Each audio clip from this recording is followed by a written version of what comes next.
the teammate of the points leader. Alongside Scott Pruitt, this is his third front row start this year. In row 2, Jimmy Vasser, the championship leader, has scored points in every race this season. And Brian Herta, who makes his first top 10 start on a road course this year. In row 3, it's Andre Ribeiro, the Rio winner. And Michael Andretti, who's looking today for the hat trick. In row 4, Paul Tracy. In his 3 starts at Portland, he's finished third twice. And Greg Moore. This is the best starting position since Australia. In row 5, Gil DeFerrin, who has won the most recent race on a natural terrain road course last year at Laguna. And Mauricio Guzman, who finished 7th here 1 year ago. In the 6th row, it's Christian Fittipaldi and Al Unser Jr. In row 7, Adrian Fernandez and Robbie Gordon. The 8th row, Parker Johnstone and Emerson Fittipaldi, who won here in '89 and in the rain in '93. In the 9th row, Raul Boesel and Bobby Rahal. Row 10, Stefan Johansson and Eddie Lawson. In row 11, Mark Blundell and Roberto Moreno. The 12th row, Jeff Krosnoff and Juan Fangio. In row 13, Michel Jourdain Jr. and Hiro Matsushita. And the 14th row, P.J. Jones and Eliseo Salazar. So the cars are out on the circuit right now and beginning to move into their formation so they can take a green flag. Here are the stories. Well, pressure points. Everybody's taking a look at that championship battle that's going on right now. What about the hat trick? Can Michael, in fact, get it done? Scott Pruitt's problems and what will happen to the weather? Those are the stories that we're going to be tracking here today at Portland. Now, here's the way the points are lined up at the moment, and you can see that Jimmy Vasser's once enormous lead has been whittled down substantially. And the circuit here at Portland is fascinating. 1.95 miles around, 9 turns, mostly off to the right. And we'll be listening to Michael's radio because we have a report that Michael Andretti will be coming into the pits. We don't know why. We'll keep an eye on him. Doesn't look like it there, though.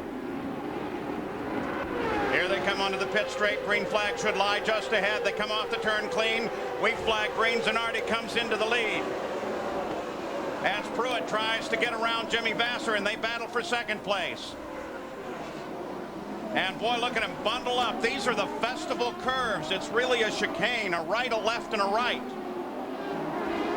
And the traffic through there, if you try to get 3 wide, you've got a problem. And speaking of a problem, what about Michael? Michael's dropping back. He was in that black car on the left of your screen right there, but he's dropping back. He's obviously got some kind of a problem.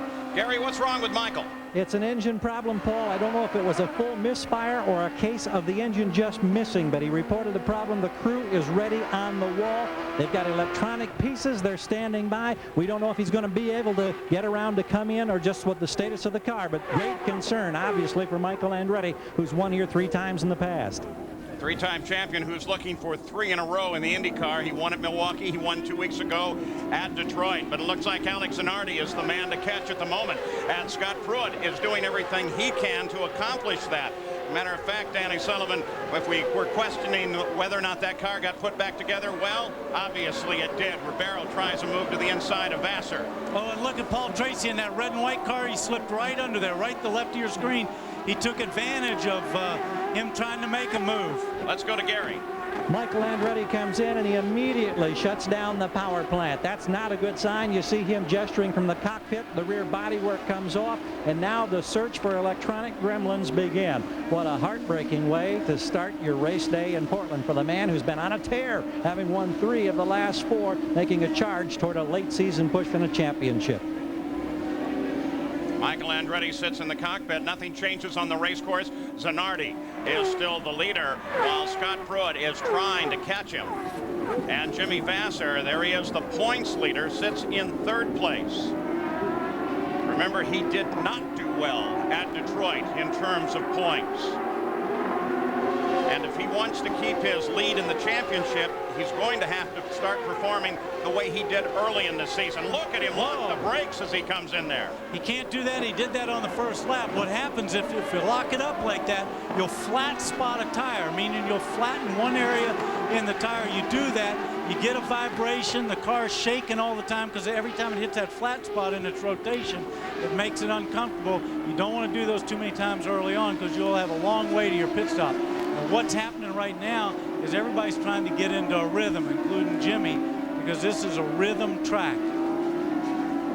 This is the 4th race this year that Zanardi has led. Michael Andretti back into the fight, Gary. Just went by you, Paul. He dropped almost 2 laps, a good lap and a half. We heard one radio conversation where he said he thought it might have something to do with the butterfly. Now they'll find out if they've been able to come up with a solution as they change some of the electronic components. All right, we'll try and listen in on Michael's radio as he does that. Well, what he meant by that, too, butterfly, you saw his gesture when he came in. He was pushing his hand forward, meaning something to do with the throttle. When he held it down, nothing responded, or he got too much response.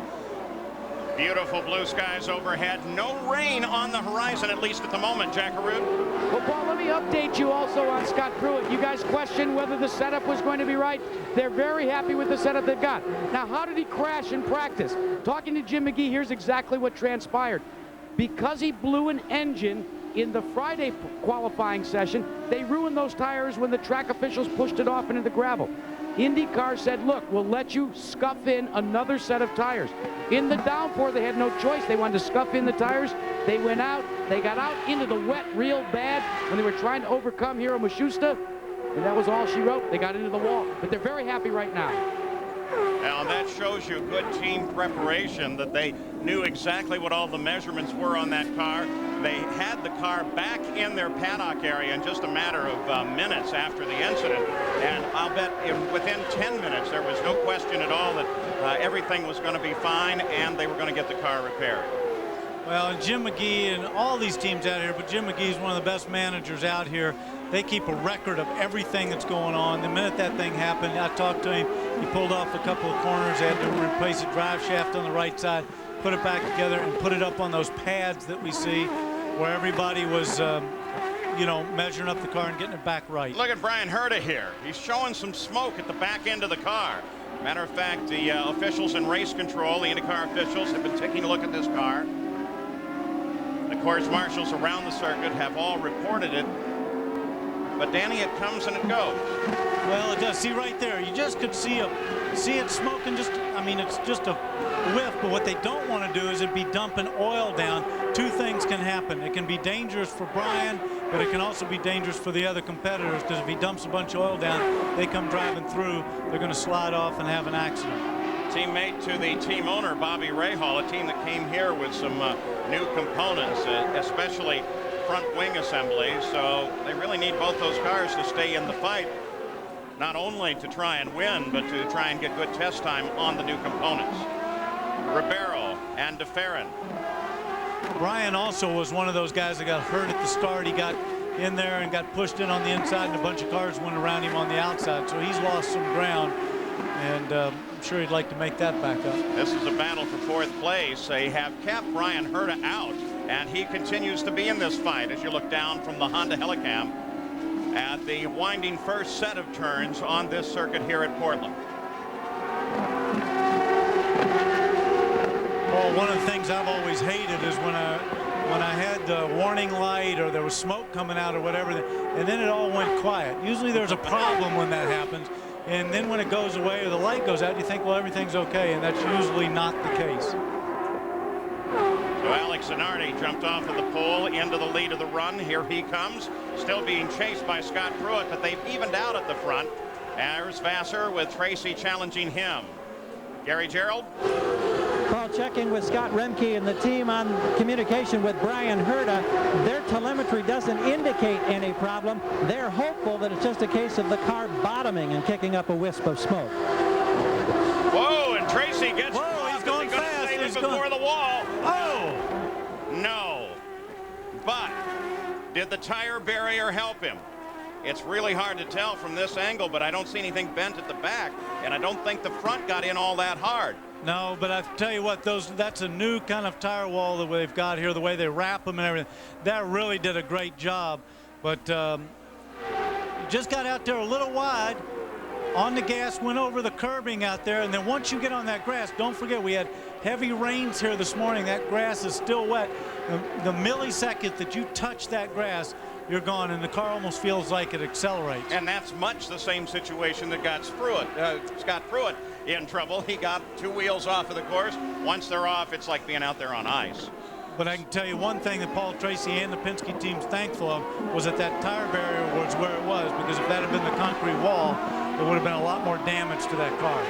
So for the moment, at least, until we find out the fate of Paul Tracy, that leaves Al Unser Jr. as the full representation of the Penske team. You saw the tires were spinning backwards there. You wonder what that was. He was trying to bump start it. He got it in gear, and they were trying to get it. He thought maybe he could just choke, get it going a little bit, and away you go. But unfortunately, they're going to tow him, and then he'll jump start it. Paul Tracy losing positions quickly after a good battle up at the front. Alex Zanardi jumps off the pole and takes the lead and continues on. TSN's coverage of the Portland Grand Prix is brought to you by your Chrysler Canada dealer. We understand your vehicle, we understand you. And by Yokohama Performance Radials. Now you've got control. So a disappointing start for Paul Tracy. He has spun out. The early leader, the pole sitter, Zanardi. But hey, Greg Moore is running 7th. Well, while we've been away, a couple of things have happened. You'll notice that Scott Pruitt has dropped back in the field. He got a wheel up over one of the curbs here, and here it is as Vassar was pressuring him, and he just lost it. Oh, well, I think I saw something in it. Don't forget, right prior to that, we had seen right there on the car on the left-hand side, see the oil in the middle of the track, right there, that little shiny spot. He just got in the oil, got it around a little bit wide, did a great job of catching, and I think that came from Raul Boesel's car, you see in the top of the screen with the flash. Yeah, and that is one of the other things that happened. Raul Boesel apparently had an engine problem and pulled off the course. Gary? Well, it was certainly not a case of anything bottoming for Brian Herta. The bodywork is off. The car is in the pits. Billy Camphausen, the lead official for IndyCar, came running up immediately as they started to service the car, and he said, no, this car will not be able to leave. We don't know what's happened, if they've broken a seal or something, but it's very hot back there, and the crew is investigating right now. But here's another tough break for a driver who had a great place to start this race from the second row. Jack? Gary, let's update you on Paul Tracy. He did bump start his car, got back onto pit road. Team Penske went and took a look at the rear wing area. Now, they had this wing out of the canvas bag ready to replace it, because on Tracy's, on the right side flap, it was broken away. But Chuck Sprague made the determination that they would rather not suffer the penalty for having to change the wing, and the penalty would have been losing track position, valuable time, and most likely a lap. So they simply sent Tracy back out, wounded wing and all. So there are a couple of the issues here in the early going. 11 laps are complete. The scheduled distance here is 98 laps, and we keep an eye on Greg Moore, who suddenly slows down himself and turns down in the pits. Interesting situation here at the start. A bunch of mechanicals. Boy, exciting here in the early laps with everything that's happened. Everybody seems to have problems. He almost looked like he was making an attempt to pass Al Unser Jr. there, and the next thing you know, he's in the pits and coming in very slowly. That's way under the 60-mile-an-hour speed limit. And coming in just behind, it looks like Paul Tracy is back for a visit once again. So maybe that bounce against the wall did a lot more than they originally thought. Paul Tracy, who was very much a contender. It's Zanardi, Vassar, Ribeiro, and then Gilles de Ferran, and then Scott Pruitt has dropped back to 5th place. Greg Moore, pretty slow movement there. Yeah, when they're playing with that rear body cover like that, they want to look underneath. You got a serious problem. On board with Parker Johnstone.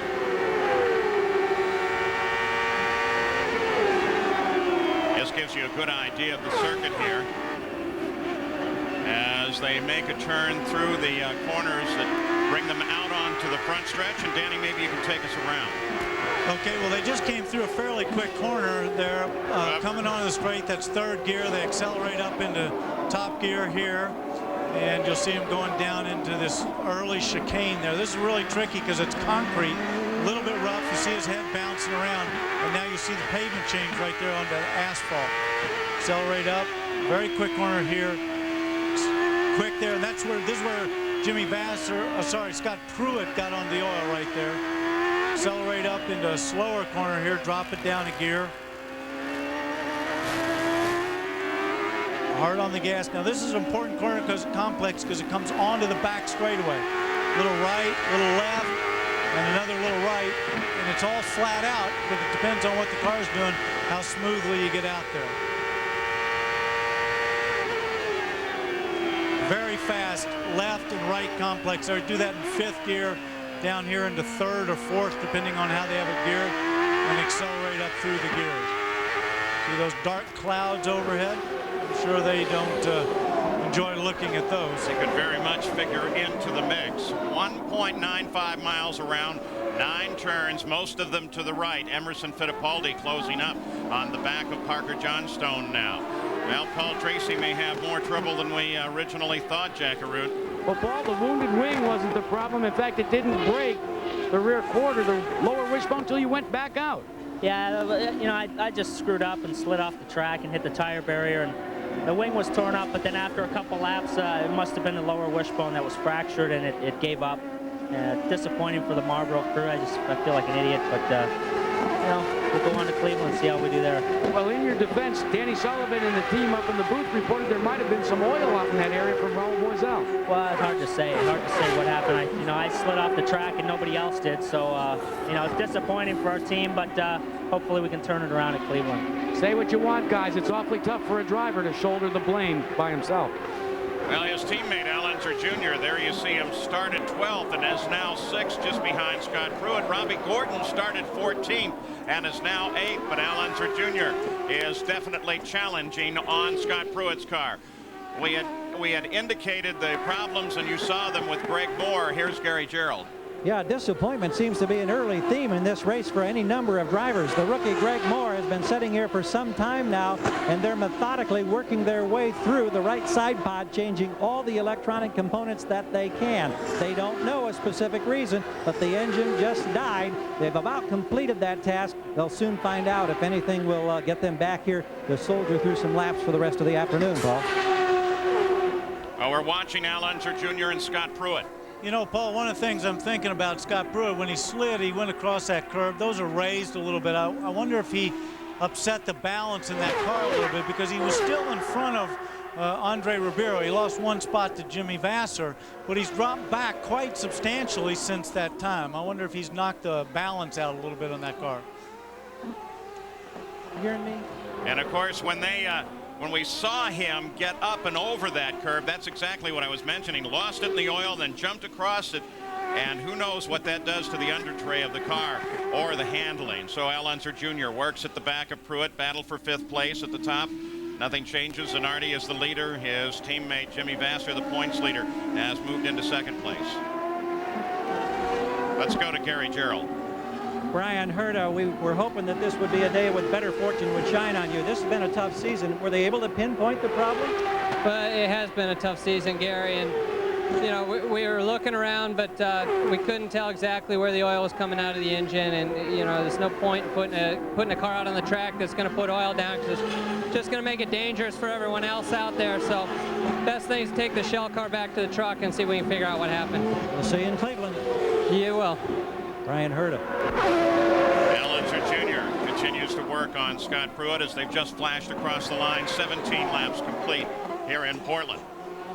You know what I'm wondering, if we're having a bunch of little electrical problems. In fact, I was asking Richard Buck, who is the crew chief for Al Unser Jr. right there, this morning, when you run in that heavy a downpour as they did, what do you do about electrical connections? Do you try and get them apart and cleaned out? He said most of them are military and therefore are fairly not affected at all, in fact, by the wet, but there are a couple that are not, so you try and get them as clear as you can. Let's go to Jackaroo. Well, Paul, as you watch this spirited contest between Al Unser Jr. trying to overtake Scott Pruitt, you were absolutely right, Danny Sullivan. Pruitt's car has gone way, way loose. They seem to think, as you do, that it was by going over the barrier. Right now, Scott says, I don't know if I can hold on to this thing. They've said back out of it a little bit. We'll make the changes. We want to go to the fuel window. Should be about lap 31. Got plenty of horsepower down the straightaway, though, guys. It's turned out to be a fairly even battle here. Ford Cosworth versus Mercedes-Benz as 17 laps complete in the Budweiser 200, and Zanardi has led right from the green. Yeah, well, the traction was gone earlier for Paul Tracy. He's out of the race. Electrical problems have taken out Greg Moore as well as we go back to Portland. Budweiser 200, Portland International Raceway, and this fight continues between Pruitt and Unser Jr. for 5th. Gary Gerald? Greg Moore and the car have come back under the canopy here at the transporter. What proved to be the problem? Some kind of electronics failure. I'm not sure exactly what it was. It seems like the same kind of thing that happened to us in Rio, but it's too bad for the whole Players Forsyth team. You know, we were running not too bad. Our plan was just to run around the middle of the race until the middle of the race, and you know, make sure that the car was there at the end, because this race seems to take the best of them and took us today. Thanks, Greg. Thanks. Yeah, he's got a lot of go-karting on this track. In fact, he said maybe over 20,000 miles of go-karting here. That is his 4th DNF of the year, and that's after a perfect season in the Indy Lights last year, taking him to the championship. Well, you see here the second car in this, the red and white one, of course, is Al Jr. still trying to find a way past Scott Pruitt. This is a tough track with a fast car to pass. What I think he's doing right now is he's trying to force Scott to make a mistake, because he appears Scott seems to have the measure of him, or at least be equal or a little bit better on the straightaway. The ideal spot is, of course, at the end of the straightaway to try to outbrake him. But I think right now Al's just trying to force him into a mistake. Beautiful view as they make that curve down the backstretch here. See, and Al's not close enough there to really get underneath him. Plus, that's a slight touch of the brakes in 5th gear. Now, where he wants it is right here. He tries to get in close underneath him, but Scott Pruitt seems to pull out just enough there that he can hold him off. And then, of course, we'll see Scott here. He comes down and he'll move over a little bit in the middle. Yeah, but let's look just ahead. See, those tires are beginning to shine. We're also getting a couple of rain reports from the spotters out on the course. You can't tell anything on the circuit yet. No, and they've got enough heat in those tires right now to not worry about that until it really starts sprinkling enough to cover the surface. So Scott Pruitt and Al Unser Jr. battle for 5th place. Right ahead of them is the battle that is beginning to develop between Andre Ribeiro and Gil de Ferran for 3rd at the same time. The leader is still Zanardi. 2nd place, his teammate, Jimmy Vasser. Well, look at Al there. Al's closer. He's closer. Nope. But that's such a fast corner there. You only lightly touch the brakes in 5th. But he really wants him to know he's there. He's trying to get him to make a mistake. Where he wants to run fast is out of this corner. If he can stay up underneath him here and stay close, he can have a shot into that chicane. He's close, but I don't know if it's close enough. He's going to look. Scott protected that in a nice way.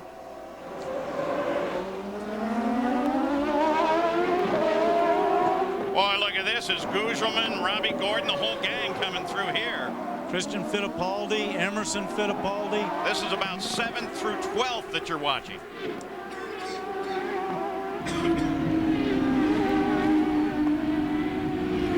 Gil de Ferran was just able to move out and around Andre Ribeiro, and that puts him into 3rd place while we're watching this fight.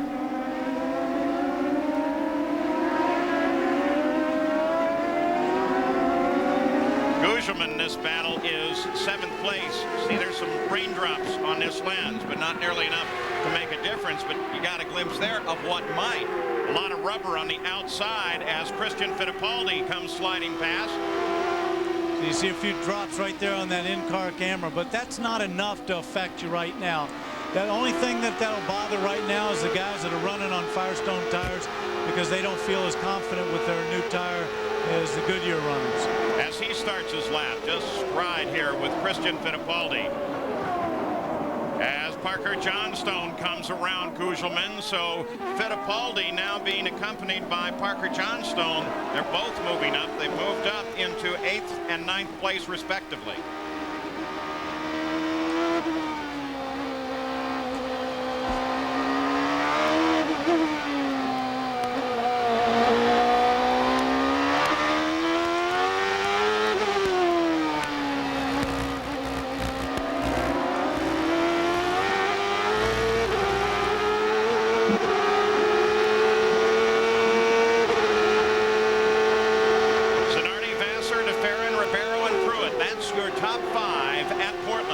We'll be back after these messages and a word from our ABC stations. Welcome back to TSN's coverage of the Portland Grand Prix. Well, it's Target team leading 1-2. Zanardi, Vassar. Zanardi looking for his first win, of course. Vassar looking for win number 5. Gilles de Ferran currently running in third. Both Canadian cars, Tracy, of course, Greg Moore, are out early from this race in Portland. As we look back from the car of Stefan Johansson. Now let's go back to Portland. Gilles de Ferran runs in third place and is beginning to work very hard on the back end of Vassar's car. You saw a very quick glimpse of Mark Blundell as he moves around Stefan Johansson. They are running back in the field. There is the leader of the race. That's Alex Zanardi. And Jimmy Vassar is actually about a full straightaway back now. So Zanardi, leading by 17.2 seconds, has really managed to pull out a lead, but now more and more he encounters slower traffic. At the same time, his teammate and the current points leader, Jimmy Vassar, has a very fast Gilles de Ferran, worrying him just behind. Now, there is the leader of the race. He comes across the line, and we look up for the second red car, which will be that of Jimmy Vassar. Look at this. These are all cars that Vassar has already, or that Zanardi's already gotten around. There is Jimmy Vassar with Gilles de Ferran right behind him. Now, part of what may be a problem for Vassar this weekend is, Gary, he's had an inner ear problem. Yes, he has, Paul. In fact, it was a result of the qualifying accident he had in Detroit 2 weeks ago. He began to feel the impact of it, or the effects of it, late in the race on Belle Isle. Then the next week they were scheduled to test at Mid-Ohio. He took one lap in the car. He had to climb out. He said, I couldn't even keep the race car on the asphalt. He had a slight case of vertigo. The touchy thing about it, according to Dr. Steve Olvey of the medical staff, you never know how long it'll last. There's nothing they could do for it. But in a matter of days, it did clear up. Thursday of this week, he got medical clearance to drive. He's hanging on to second place. His teammate, Zanardi, who has the lead, will pit in one more lap. And then 2 laps from now, we expect to see Vassar in for his first service of the day. Well, we're back on that battle for 5th place as Al Unser Jr. and Scott Pruitt are both trying to get around Eliseo Salazar. Well, that move almost cost Scott that spot. And, of course, traffic always does, but that was unbelievable. And luckily, he then blocked Al Jr., so he kind of gave that advantage back to Scott Pruitt. Report from the circuit now is that the rain is really coming down in turn 3. They're on the front stretch as Al Unser Jr. in 6th place continues to work on Scott Pruitt. Boy, this has been a terrific fight the last couple of laps here. Well, they're 2 very good drivers there. And, what about the rain just ahead, though? Well, they're in turn 3 right now. I don't see it really being wet. I think well,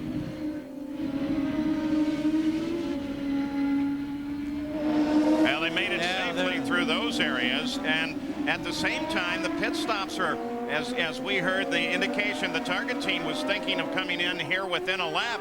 So what do? You stay on the dries for the time being. Well, look at the rain now. Now, if the circuit gets wet, if it only rains over in one part of the track, Al Jr.'s going up underneath it. Very quick corner. Well, he uses that curve all the way. What a nice pass that was. That was a real good pass there. But if the circuit goes wet in just one spot, then they'll stay on slick tires.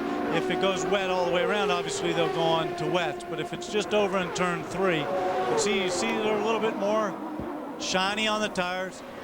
Andre Ribeiro, he comes into the pits. He was running 4th. Jack? And Paul, looks as if Ribeiro will stay with the slick tires, but the rain, just as he pits, starts to unload on pit road. Al Unser Jr.'s crew getting ready as well. As Ribeiro has been completed, lights up the tires, he goes back out. But this could be a problem because now the other leaders, Jr., de Ferran, the rest of them, have to see what happens.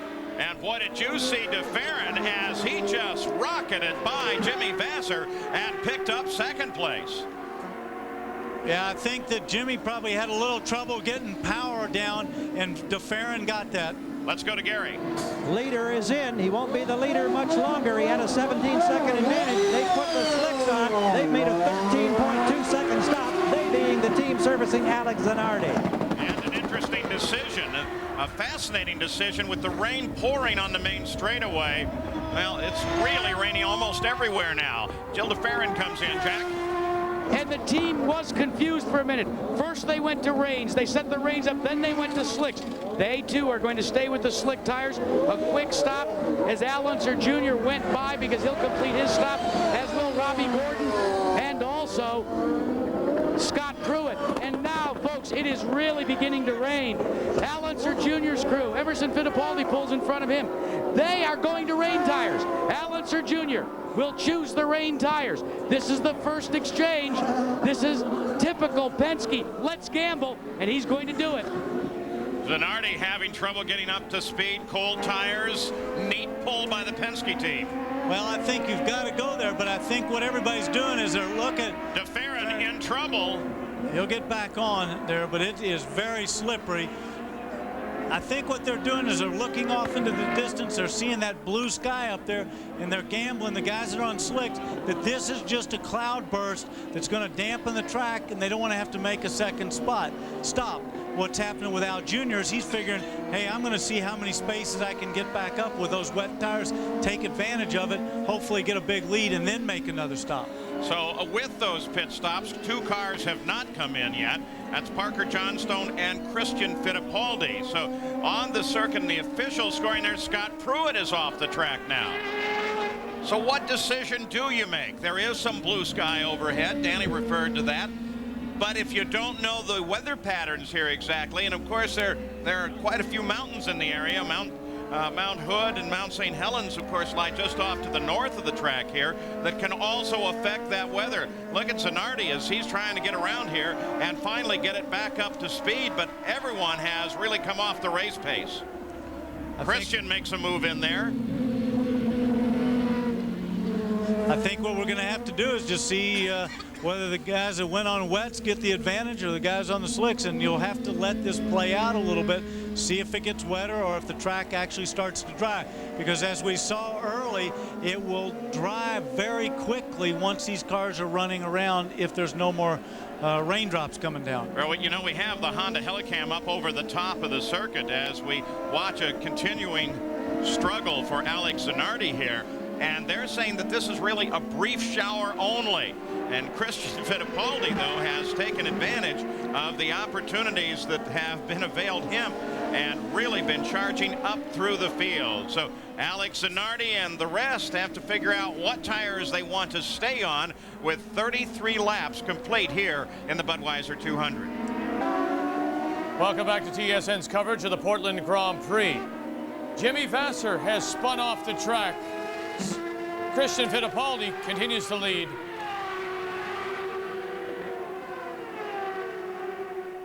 Christian Fittipaldi assumed the lead on the stops by the fact that he was able to stay out a little longer than everyone else. But take a look at this. Jimmy Vasser slid off the course just a few moments ago and stopped dead. So he's got a serious problem now with his championship. Yeah, here he is in car. He comes down. Oh, he just lost it going in. Ooh, some bad noises. Yeah, I don't know if he hit a marker there or whatever. I wish that marshal wouldn't stand by the car because somebody else could do the exact same thing in the same spot. That's a very quick section right there. You only come down, touch the brakes, and go into 5th gear.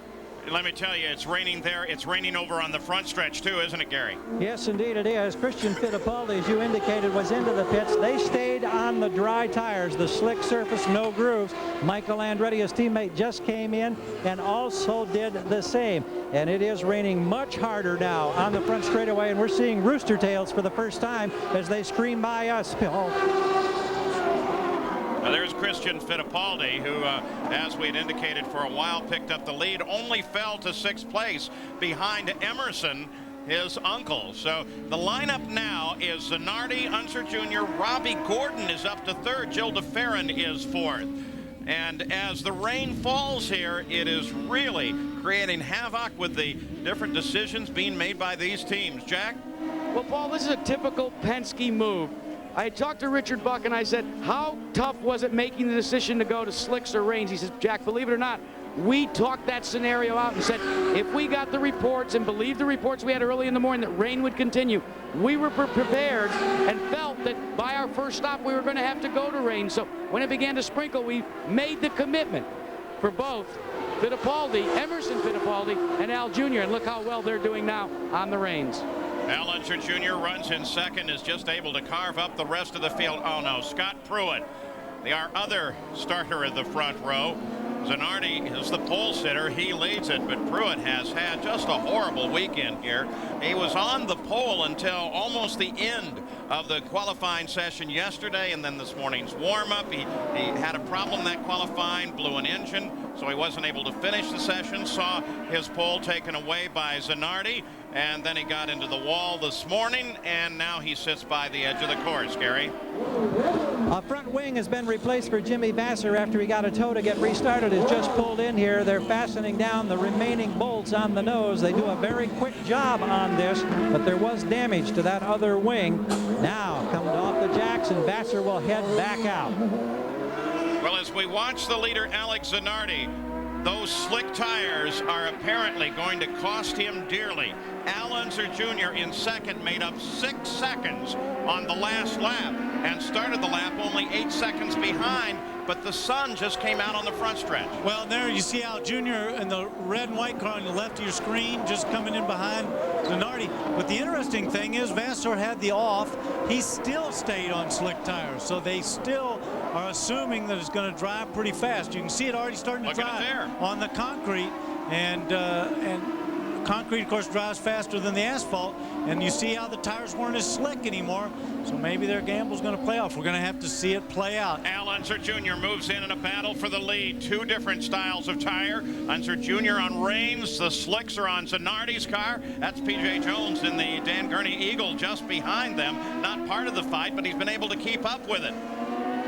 And Al Unser Jr., as they get over to a section that appears to be relatively dry, couldn't for a part there keep pace with Zanardi, but can he here? Remember, this is where he made the pass on Vasser earlier, and it is wetter in this area. But nope. Boy, he's all over him, though. He is all over him. He's looking for a spot. And see right here, he's going to just come up underneath him. See Zanardi's car dart there. He was trying to get some traction, put a little throttle down. Those slick tires just jump by. Quite a bit of water line on the course down at the end of the front straightaway here. Jackaroo? Well, Paul, let's update you. You might wonder why. Maybe is there a problem with the lack of good faith on the Firestone rain tires after we saw their performance in Detroit. You mentioned Firestone brought a brand new tire here, but they don't have a lot of testing. They had some additional testing at Detroit, the input from the rain there. But according to most of the Firestone teams I've spoken to, they said, no, it's not a question of that. We feel much like Danny Sullivan said, if we can keep the heat in the slicks, this is just a passing rain shower, and we'll be to the better once the track dries off. Well, Al Unser Jr. now has a drying circuit under him as he sits on those rain tires, and Zanardi, while having fallen behind, is now kind of waiting station on Al Unser Jr. as they work through traffic. It would seem to me that logic for Zanardi would be to just let the course dry out a little bit and then go on the attack. Well, he's not losing that much touch to him, but we saw him dive into the chicane that time. He locked up trying to get back under Al Jr. Of course, I think that's because it's a drier spot. There he is. He's still right behind him. He's not losing touch with him. So, as I said, I think we'll have to see this scenario play out and see what happens with the track. And now Zanardi makes his move in a section that has dried, and he gets past Little Al. Great racing there. I'll tell you what, his teammate lies just ahead of him. Jimmy Vasser is now 2 cars ahead. That's Lawson that they move around now. And again, here is where the rain tire is hurting Al Unser Jr. It's dry down in this section. So Zanardi comes back to the lead and takes advantage of his dry tires on the dry half of the circuit. Oh, it's just terrific.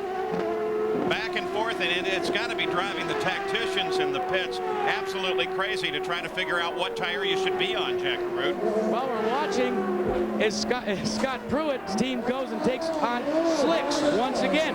But there you can see the way he light takes those tires up, we're going to check and try and find out why he had to come back in. So Scott Pruitt comes in out on slicks. Apparently everybody now thinks that the track is going to dry. I don't know what they're using. That Al Unser Jr. trying to cool him, isn't he? That's right. He dove down there where it was wet. You saw the spray come up. He's trying to cool the tires down. He wants to keep them cool. They get too hot. Wets go off. He'll lose grip. I was about to say, I'm not really sure why they are making the judgment. Al Unser Jr. is obviously trying to stay on these wet tires, and there are still a lot of dark clouds hanging around the track. But for the moment, at least, it's Alex Zanardi back at the head of the field. Head into the pit. A flurry of pit stops in Portland as cars on rain tires have come in to dry them, pick up the slicks, including Al Unser Jr. Gilles Ferrand is currently running second behind Alex Zanardi. I don't think there's anyone else left on dry tires, on wet tires, and certainly none of the front runners. They have all come back to slick racing tires, and it is dry for the moment in most parts of the course, though not necessarily offline.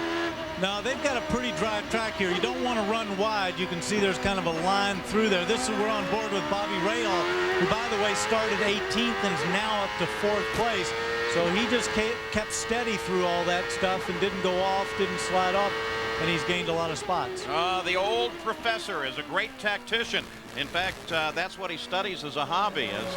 He enjoys studying the tactics, especially of the Vietnam War. And look at that sky now. I don't see any black clouds there. Whoa! Car way off. That's P.J. Jones. Although it's hard to tell. Yeah, he's deep in the tire barrier. But you certainly, well, you can see kind of the number, the 98 on the car, and his head moving around, which gives you to believe everything's fine. In fact, you almost take it for granted that when they get into the barrier like that, they're still going to be fine. Here it was, Emerson Fittipaldi. See, just got off that line. See, the line was, whoa, see how he accelerates in that grass? But what happens is the line, he just went a little wide, and it's just damp there, and he got on there, got the car sideways. That's all she wrote.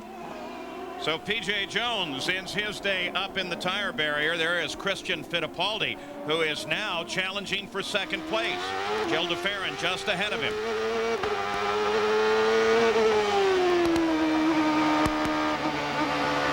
Fight for second. Zanardi is the leader.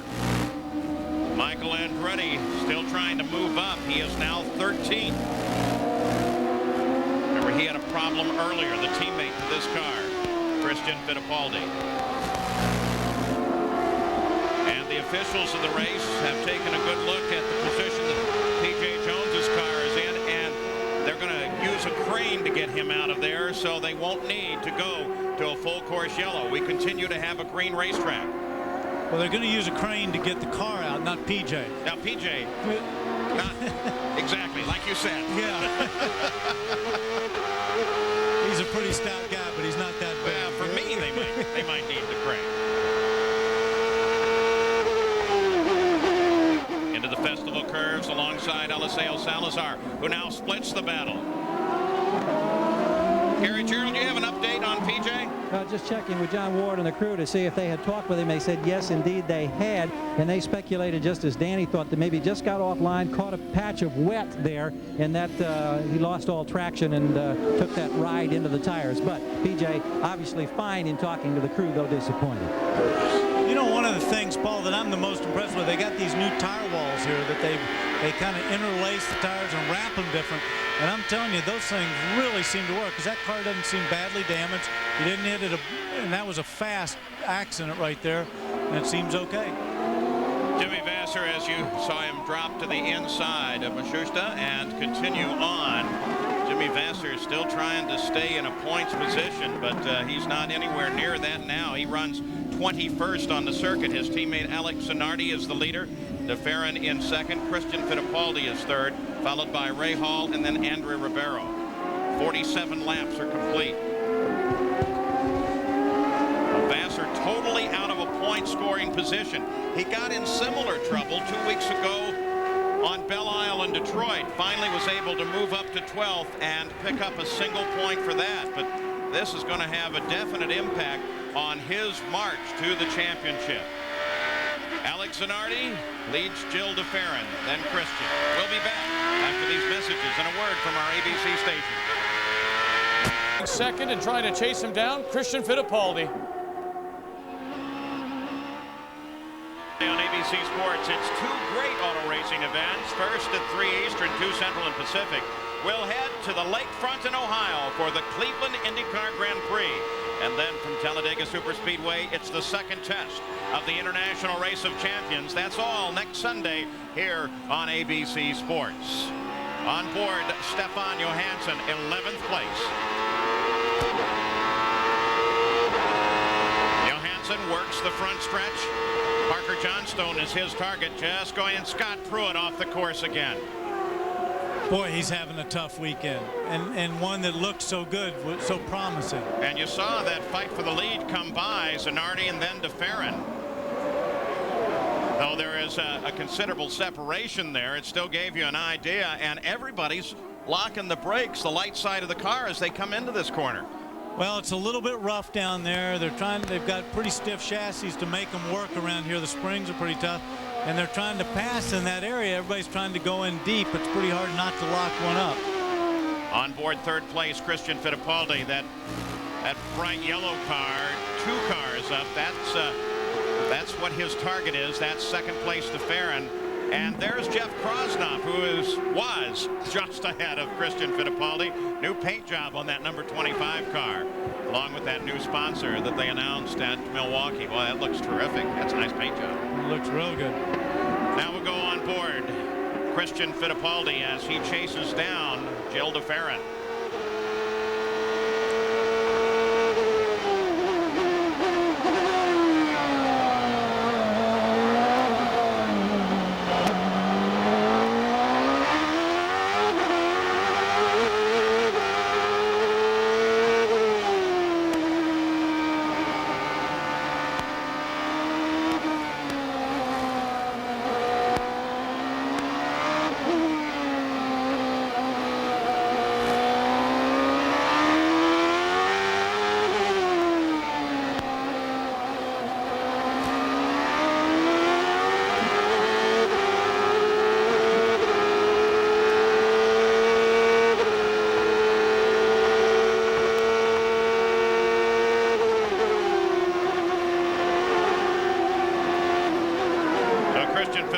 Continues to work. Danny, is that what it sounds like in the cockpit? Well, it doesn't sound that quiet. And the other thing that I noticed in there, it doesn't sound like those engines are revving very high, when in fact he's turning probably almost 14,000 RPM. That's quite a muffled sound there.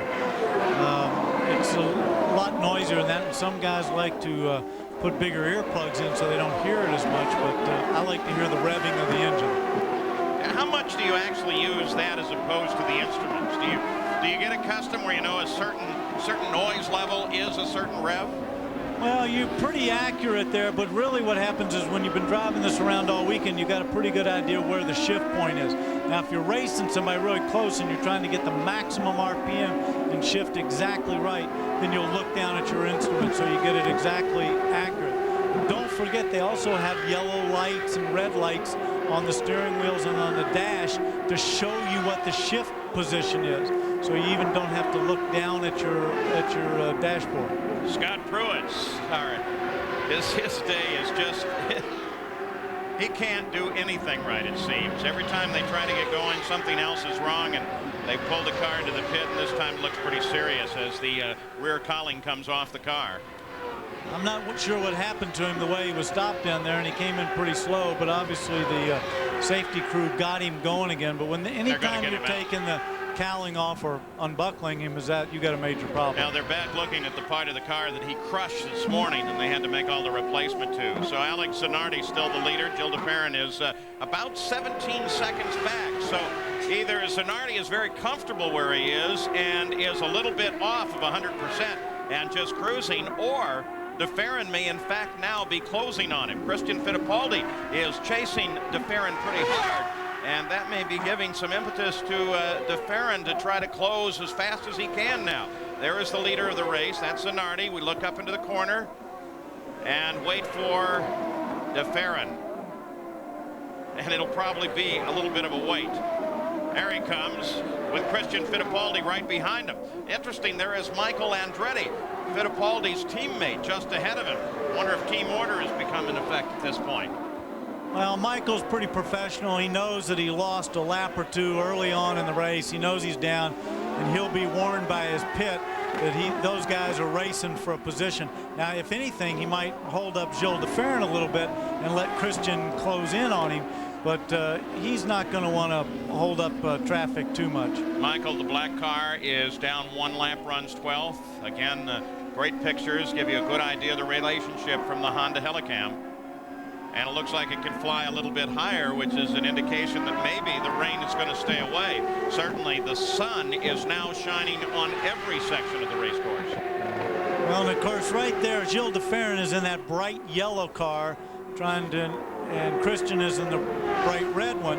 But they're not exactly closed that much up on Michael. I mean, he's not exactly right under his gearbox trying to find a way by. A couple of laps ago, Michael was actually turning some of the faster laps in the race. Yeah, and I believe Michael's actually up to pretty far up to, I think he's 12th, which puts him actually in the points. So de Ferran gets past. Now we'll see if Christian can get past him while we're watching that. Michael moved right over right there. He just moved right over when he pulled left there to let Christian go. All right, let's go to Jack Arute. Well, it all started on Friday afternoon in qualifying for Scott Pruitt when he blew an engine, and then it's been downhill ever since then. What finally put you out of the race, Scott? Well, we had a little incident this morning. I got off track and put it in the guardrail. The guys did a great job getting it back together, but something's just wrong. I mean, from the start of the race, I was really fighting something on the left rear corner of the car, and it just kept up. I just kept having a lot of problems getting off the track, and finally just decided, hey, something's really big going on, so take a look at it and come back at Cleveland. Well, he'll be at Cleveland, and he will be a factor. You can count on that. Well, one of our stories of the day, of course, was Pruitt's problems, which only succeeded in getting worse and worse and finally took him out of the run. Another of the pressure points, and with Jimmy Vasser having his problems early on and sitting in 20th position, the battle for the championship is most certainly going to heat up here. And Michael Andretti, unless he can unlap himself, is not going to perform the hat trick that he had hoped for here with 3 in a row. Welcome back to TSN's continuing coverage of the Portland Grand Prix as we look back at the battle for second and third. Gilles de Ferran in the yellow car being closely followed by Christian Fittipaldi. Interestingly enough, there's Christian Fittipaldi, the former Grand Prix driver, Formula One, trying to chase down Gilles de Ferran, rumored to go, of course, to Formula One next year with Jackie Stewart's new team. Riding along now with Christian Fittipaldi. They do it with the Rose Festival. Nice, big, historic parade, lots of floats, the Grand Floral Parade, they call it, and dragon boat racing. And this race here, the Budweiser 200, is part of that ongoing festival that kicks off the summer season. 4th place, Bobby Rahal. He's going to have a nice day out of this one. It looks like some of the work they've been doing with their cars is about to pay off. Yeah, and you know he has to have been disappointed because he qualified 18th and his teammate 4th. So he had to have been a little frustrated. Now he's up there battling. He's doing a good job, and he made some smart moves in those wet conditions and jumped up a lot of spots. With Andre Ribeiro sitting right there behind him, that is the 5th place car. At the same time, nothing's changed in that fight between Christian Fittipaldi and Gilles de Ferran. They are still working on one another, but no one seems to be able to get the advantage. So at Portland International, it's Alex Zanardi, the leader once again.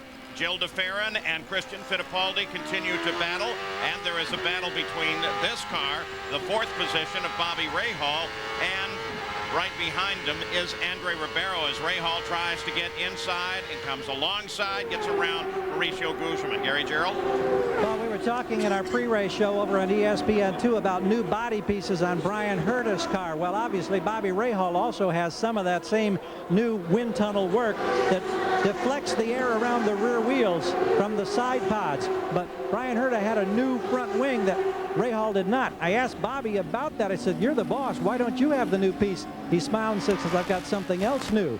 Then he told me that it had to do with the front suspension. It's not something cosmetic that you could see. Wouldn't tell me any more than that. Rahal has done a terrific job starting way back in this field to be up here in the top 5. But I tell you what, whatever he's got on there, I'd keep it. I think it's working. You're on board Christian Fittipaldi. It's Eddie Lawson just ahead. And for the moment, it's broken off his battle. Michel Jourdain gets off and into the gravel. Is this potential full course yellow here? Well, they don't like him to be out there in that gravel, but it's a fairly slow spot. He's not really dangerous. I don't know whether they'll leave him or not. That's, of course, Wally Dallenbach's call. But interesting that Michel Jourdain and Salazar, who both come over from Indianapolis where they did so well, have struggled over on this circuit to do well. And here is that battle for second place as it comes back once again. They get around Eddie Lawson. First, Gil de Ferran gets around him, and then Christian Fittipaldi.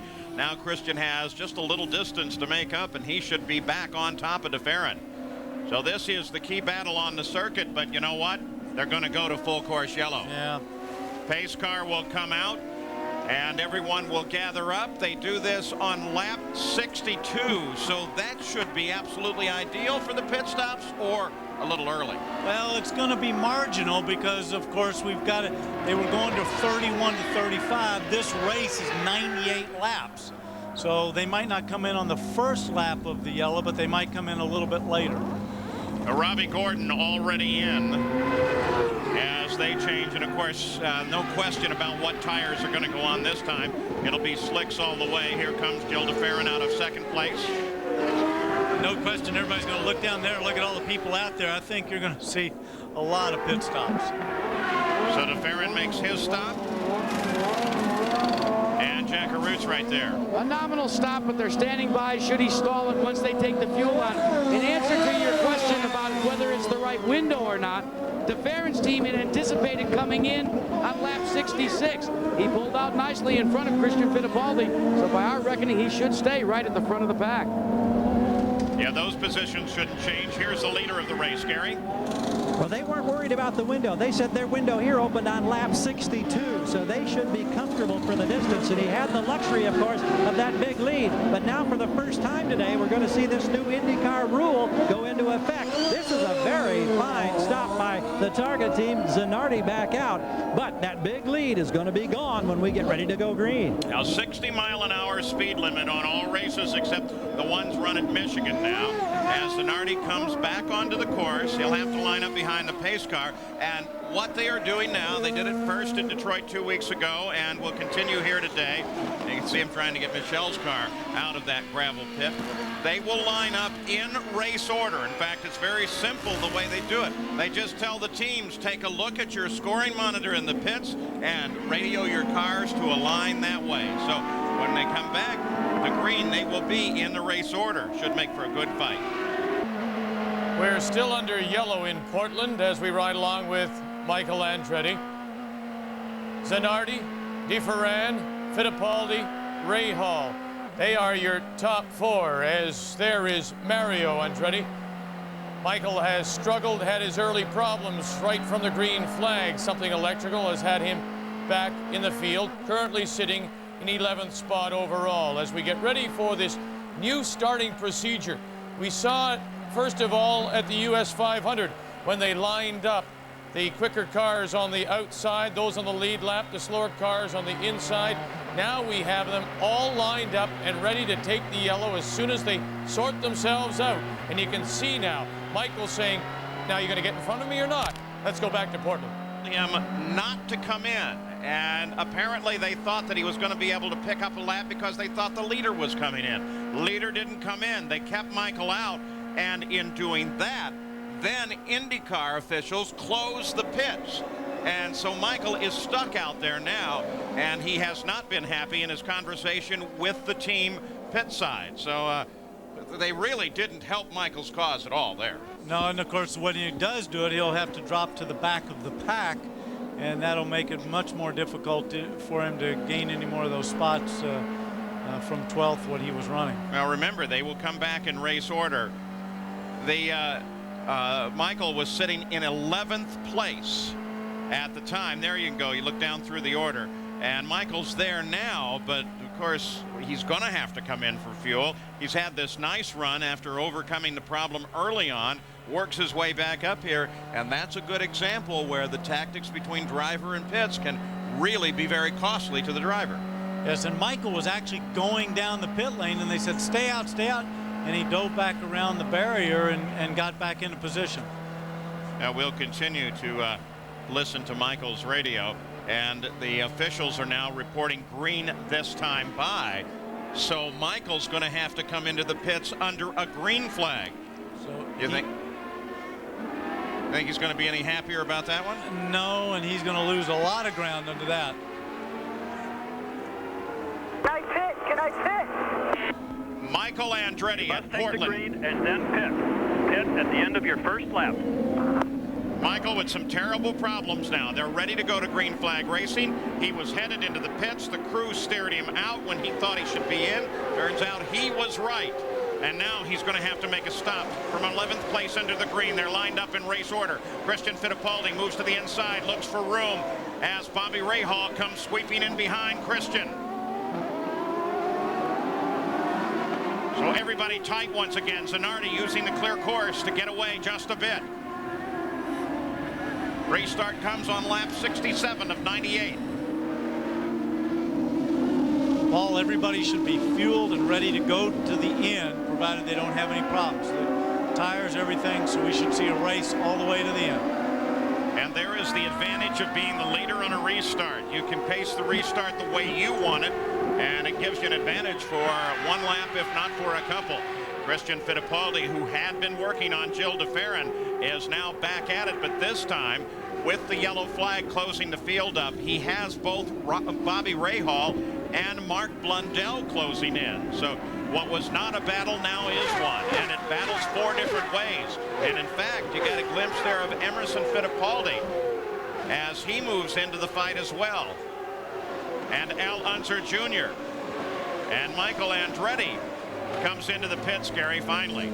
I'll tell you, all the good luck this team has enjoyed, winning 3 of the last 4, going right out the window in the last 4 minutes. And you talk about one red-hot race driver. We heard some of the radio conversation. He is smoking in the pits. He's out of here in 13.7 seconds, but the damage is done.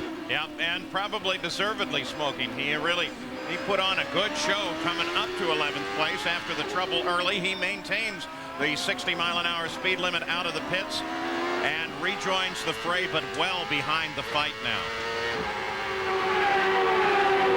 He drops off immediately 2 positions as he comes out of the pits, dropping back to 13th. Maybe the fact of lap cars will work to his advantage now, but he could have been back on the lap with the leader.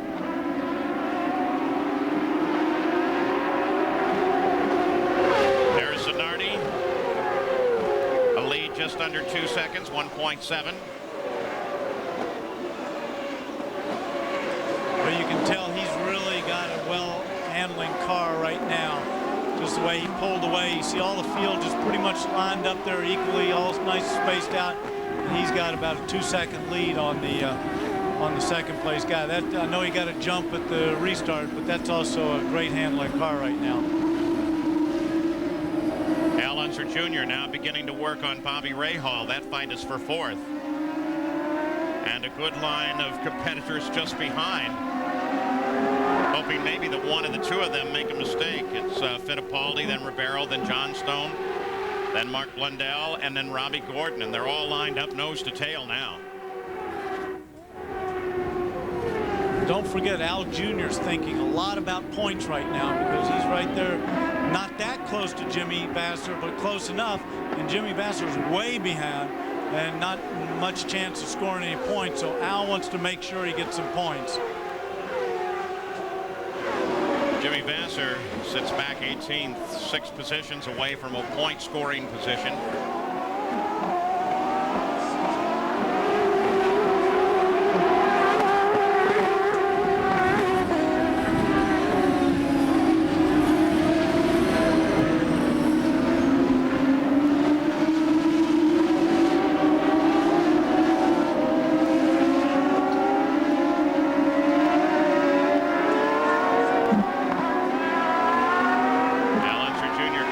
again on Bobby Rahal.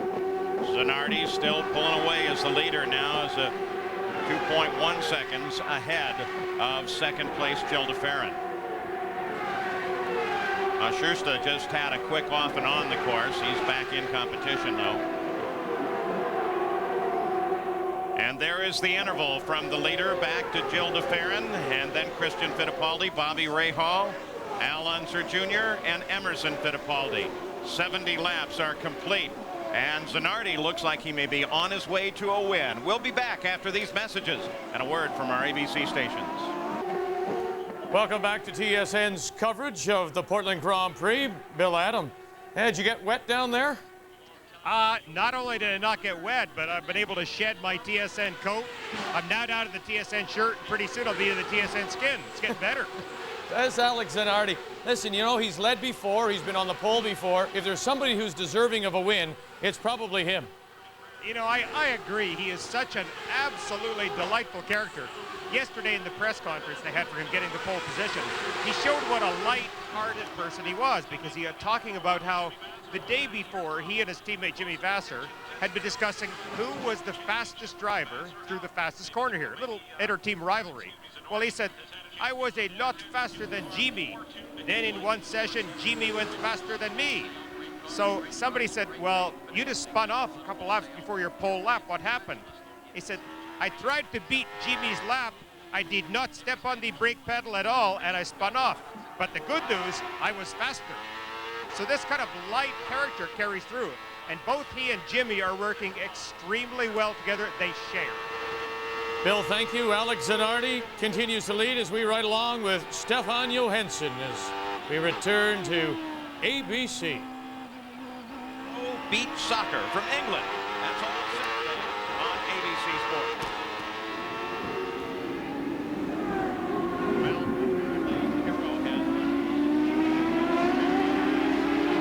to him, and hopefully the car is not damaged. He gives a quick waves to the fans. One of the nice things on the track here is that there are a lot of those mounds, and you can just throw out your picnic blanket and drop down and enjoy the race here in Portland. On board Parker Johnstone. He currently is trying to chase down the 7th place car of Andre Ribeiro. Nothing has changed at the front of the order, and that battle for second place for the time being seems to have moved into a stationary battle. The line is narrowing just a bit. We see quite a bit of spent rubber, the marbles just offline on the course. So at Portland, it is Alex Zanardi that is the leader. He has dominated this race. Jill DeFerrin was chasing him for a while, and Christian Fittipaldi was chasing DeFerrin. But as they flash across the start-finish line, for the moment, it is not a fight. At the same time, this is Parker Johnstone is trying to make a move on Ribeiro, and it's a battle for 7th place. So as we watch it, did Ribeiro just miss one there? Blundell also moving in there. Don't forget, Mark Blundell is right there waiting to reap the rewards if those two guys mess up. He's right under Parker's gearbox right there. And we'll stay watching this while we go to Jackaroo. Well, another Brazilian, as we watch some of them show their promise out there on the racetrack, is out. Raul Boisel, what put you out of the race? It was a short day for the Brahma Sports team. You know, the engine just, without warning, went and just finished our day. So it's unfortunately, but the good thing race that we have a race in Cleveland next weekend. A lot of consternation by the Ford teams. Ford does not seem to have stepped up to the plate in the competition against Mercedes and Honda. Yeah, Ford came with a new engine this year, still in development stages, and I'm sure they'll get not only power but the reliability pretty soon. That's what we need. Paul, he wants to get to Cleveland so badly, he's already packed his bag, and he's just waiting to cross the racetrack. Unfortunately, he's also just scored his 5th DNF of the season. So Raul Boisel out of the race, showered, shaved, and on his way to Cleveland, which of course is in 1 week from today. Looking back from Parker Johnstone now. And that's Blundell trying to close in. And Stefan Johansson is next in the line, followed by Gordon, who currently runs 11th. There you're on board with Stefan Johansson. So onboard cameras bracketing this battle.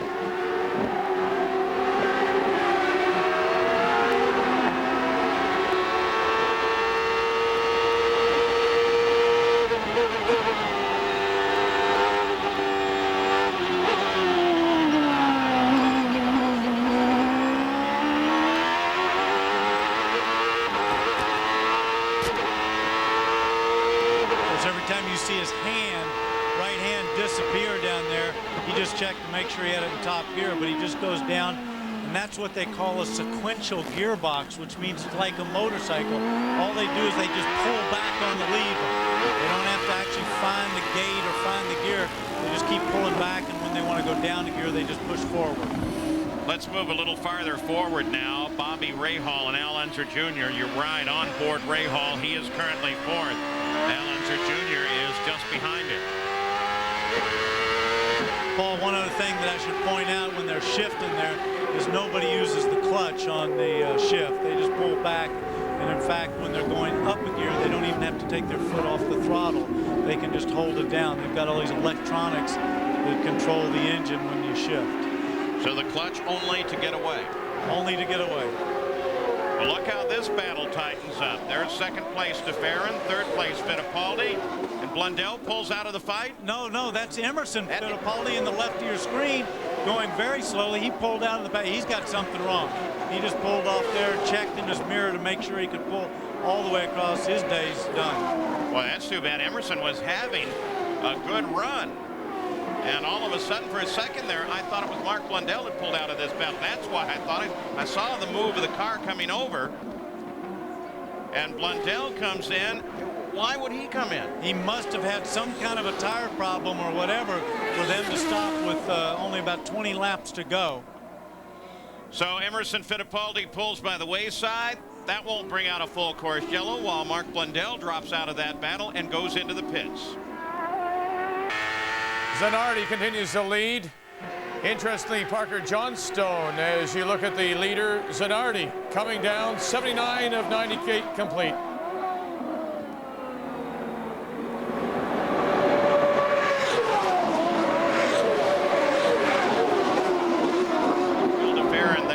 Fittipaldi, then Bobby Rahal, and then Al Unser Jr. We saw Emerson Fittipaldi pull over to the right side on the main straight, come to a stop at the pit exit, and the question, Jack, is why? Well, you saw how quickly he pulled off to a stop and how he was out of the throttle because of the problem, Paul, a faulty gearbox. He's out for the day. And he gets a quick interview with Brazilian television and a corner worker that is trying to say, hey, don't step out onto that racetrack. I think Emerson knows exactly where he's going. Al Unser Jr. makes a move on Bobby Rahal, picks up fourth place. So Al Unser Jr., who's just been stalking, just lurking behind Rahal, suddenly makes the move and comes around, picks up fourth. Christian Fittipaldi is his next target.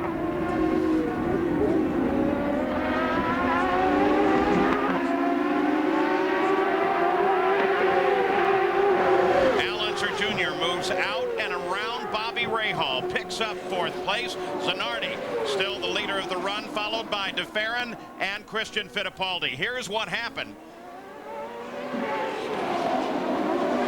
Bobby looked like he went in, braked high, got out on the marbles, and little Al just dove up underneath him. That's a spot there where he just tried to go in a little too deep and got out wide. He did a good job of saving it, but of course he lost a spot in the process. 82 laps complete, 98 scheduled, and the further we go, the more that rubber moves out into those marbles and makes it much more difficult to get offline and to protect your position. So Bobby Rahal drops back to fifth, Gary. Talking with Tim Cindric with the crew here just to see if there was any difficulty. He said the car maybe a little bit of an understeer. They're trying to pace themselves to finish. They want a top 5 finish. He said it just kind of slipped away from Bobby for a moment. No major problems. I think they're satisfied as they've been able to get up to the top 5 from so far back in the pack, but maybe a little frustrated they couldn't be even more competitive in the late laps. Still 4 cars all lined up right together in a battle for second place. DeFerrin, Fittipaldi, Unser Jr., and Rahal. Jack Emerson Fittipaldi finally comes down a little closer into the pit area. What was his problem? Well, I'll tell you what, Brazilian TV can go out on the racetrack, but I'll wait for Emo to get to me. We've documented the gearbox problem, but it just seems to be problem after problem for your team this year. How frustrating is it for you, Emo? Well, Jack, I was very pleased with the performance today. When it was rain, I moved up to 4th place, and then I was catching Junior now. I could stay with the leaders, and then the gearbox, I had a problem. It's a shame, but car is running much stronger now. I hope to do well next race. When you have bad luck, the litany that you've had this year, how tough is it for the driver to stay focused? Well, I think we are focused now. I mean, that was one of the best performances this year. I mean, I did the second quickest lap of the race, and I'm happy and looking for a good race in Cleveland. Off to Cleveland. And there's his nephew, Christian Fittipaldi, running third, chasing DeFerrin. Now, you know one thing I love about Emerson, I've raced against him, he's always got a good, positive attitude. You know, he has things going wrong. It hadn't been a great season for him. And, you know, he's still standing there smiling. And, and this guy's done it all. I mean, he's a two-time world champion, two-time IndyCar champion, two-time Indianapolis 500 champion, won all over the world. Just one of the great race drivers of all time. Yeah, and may become a grandfather this weekend. Yeah, that's what. And is very proud of it. Oh, yeah. Well, he loves his kids, and I'm sure he'll be a great grandfather. Christian Fittipaldi, perhaps not as well liked at the moment as a member of the family. He's still on circuit while Emerson is out, and Christian is trying to catch Jill DeFerrin. There's the leader, there's DeFerrin, there's Christian. There's Al Unser Jr. Bobby Rahal has fallen back a bit. Well, if what Bobby's guy says is true, too, and he's just trying to, finish, he's got about 13 laps to go. He's going to be sitting there. He's trying to pace himself. He knows he can't get by little Al or catch him. He just doesn't want to lose the spot to Parker Johnstone. So 85 laps are complete in the run here in the Budweiser 200. It looks like it just may be Alex Zanardi's day for his very first win in an IndyCar. Still, there's some time to go. As we ride along with Bobby Rahal, he's currently in 5th place. Alex Zanardi seemingly on his way to his first IndyCar win at Portland. Bobby Rahal gets in trouble, just comes right off the course. You know what? That's in the same spot where he lost the position to Al Jr. And he just got passed there by Parker Johnstone. He must be having a problem and get out on those marbles. I don't know what it is, but that's the second time he's lost a spot in that position. Well, next Sunday, 1 week from today, we'll have more racing for you here on ABC Sports. First of all, it will be the Cleveland IndyCar Grand Prix at the Burke Lakefront Airport in Cleveland, Ohio. And then from Talladega Superspeedway, it's the second test of the International Race of Champions. That's all next Sunday, right here on ABC Sports. So Bobby Rahal, a quick off and on, and as we look at it again, maybe we can figure out what happened, Danny. Well, he's in that same spot where he was leading little Al. He comes back. He's in the track there. He goes in. He brakes. The car just comes back out a little bit under braking. He was trying to get in too deep, locked up those rear tires. Smart move.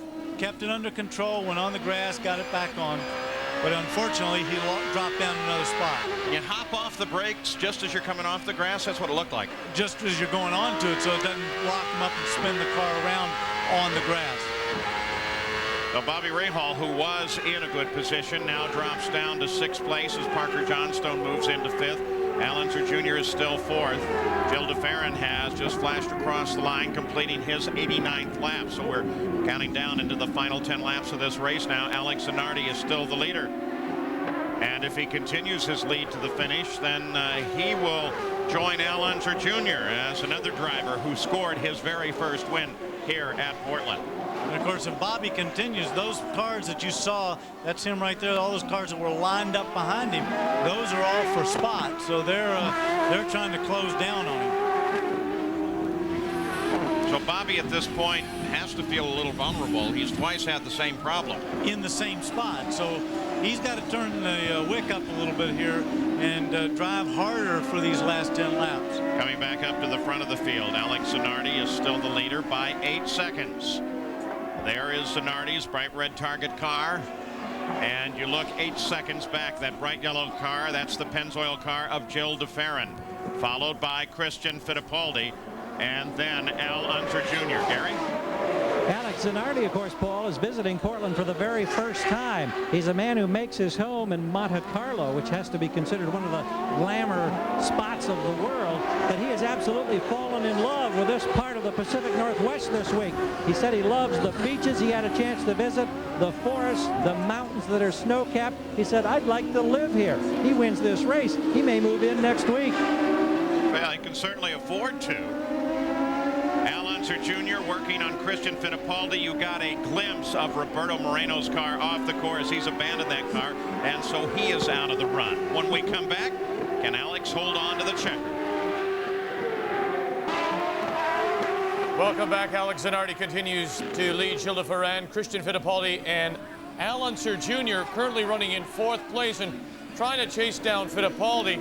Al Unser Jr. has yet to win this year, but is currently second in the Drivers' Points Championship, and he could pick up a very valuable 12 points if he finishes 4th today. Jimmy Vasser continuing to lead, but Vasser, of course, struggling here at Portland.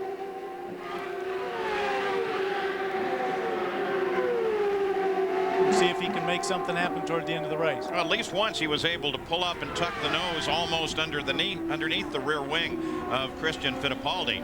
He's dropped back now. Look at that interval. It registers in at 10.1 seconds on the EDS scoring computer. The interval first to second. And Christian is definitely closing on de Ferran. But again, with 5 laps to go, what everybody's thinking right now is how fast do I have to go to stay in front of that guy and consolidate my position. They know they probably can't pass the guy with this. They've been trying all day long and haven't made any headway. They just want to, you know, consolidate their spot and make sure they don't make a mistake for that guy behind them to get by. Well, with the rain and everything here today. Well, now, sorry, Paul, but now it looks like Christian's pulled away from Little Al and going after de Ferran a little bit. Yeah, but de Ferran and Christian have kind of maintained approximately the same interval through there. You wonder if Little Al doesn't have something wrong. Now the interval widens again. Just a bad corner for de Ferran, or? Well, or Little Al got some stuff. He ran wide in a couple of those corners. Maybe he picked up some marbles on his tires. You know, the build-up from the tires that has fallen off and dropped back a little bit. But I was about to say, because of the rain and the length of the run here today, we're about to run overtime, and it does not appear that we are going to get an interview with the winner of the race, as we'll have to return you to local programming. But Alex Zanardi looks like he may be on his way, and we will certainly run right to the checkered flag here. 4 laps to go. Zanardi's lead loses a second to Gilles de Ferran. But again, Paul, what's happening is Zanardi knows he's got a very comfortable lead. He knows how well his car's handling. What he's doing now is being conservative those last couple of laps, just not to make a mistake and throw it all away. Alex Zanardi, his second pole of the season, and this time it may result in a victory. In fact, at Rio, we thought he may be on his way to a victory there. Did I just see a puff of anything that mattered?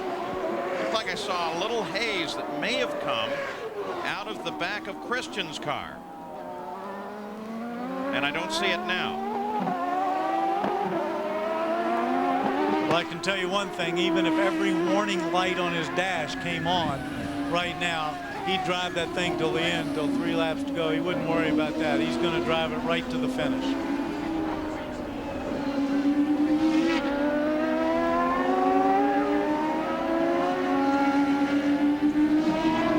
Christian Fittipaldi closes once again on Gilles de Ferran. What I saw must have just been a mirage, because it looks like he is fully under power now without any problem whatsoever. Reaches out, pulls a tearaway off the helmet. Christian Fittipaldi still chasing de Ferran. And Zanardi is still losing his lead position just a bit. Lost 2/10 on that last lap. Hey, there's Joe Montana, part of the Chip Ganassi team. And you know what? Every time he shows up at a race, the team wins. I think I'd make sure he got here at every race. Well, if I yeah, but does that explain something from football? I mean, it really wasn't a team effort. It was just Joe. You show up, you win. I'm sure everybody wishes that it was that easy, but Zanardi's dropping a couple of tenths there, but he's just driving very conservatively. He's got 2 laps to go. He knows those guys can't close it down. Even if they did, they'd still have to find a way to pass. Now the sun begins to shine on Zanardi. He'll see the white flag indicating 1 lap to go next time by, Gary Gerald. You mentioned Joe Montana. It's funny, back in that brief rain shower we had when so many teams were trying to decide, should you go to the rain tires, stay on the slicks? Joe Montana was the only unflustered, unruffled guy down here. He was walking around, wasn't looking for cover, didn't need an umbrella. You could almost see him saying, hey, what's a little sprinkle to a guy who used to play for the big bucks in the rain? He's got another winner here going today, no question. So as Alex Zanardi starts his final lap, we'll continue to track those battles behind the lead of the race. And Zanardi, looking for his very first win in the IndyCars, comes out of Formula One. Has a faltering start in the first race of the season, sits on the pole at Rio, and finally looks for a win. There's second place. And third place, Christian Fittipaldi, with Al Unser Jr. well back now. None of the top 4 in contest. Parker Johnstone sits in 5th position, followed by Ray Hall, then Ribeiro, then Mark Blundell, then Stefan Johansson, and Robbie Gordon. But here's the man of the hour as he makes the final turn around the carousel here and on to the main stretch. And Alex Zanardi, as he looks ahead, takes it way over to the right and then comes over to take the checkered flag, as Alex Zanardi has taken the win here.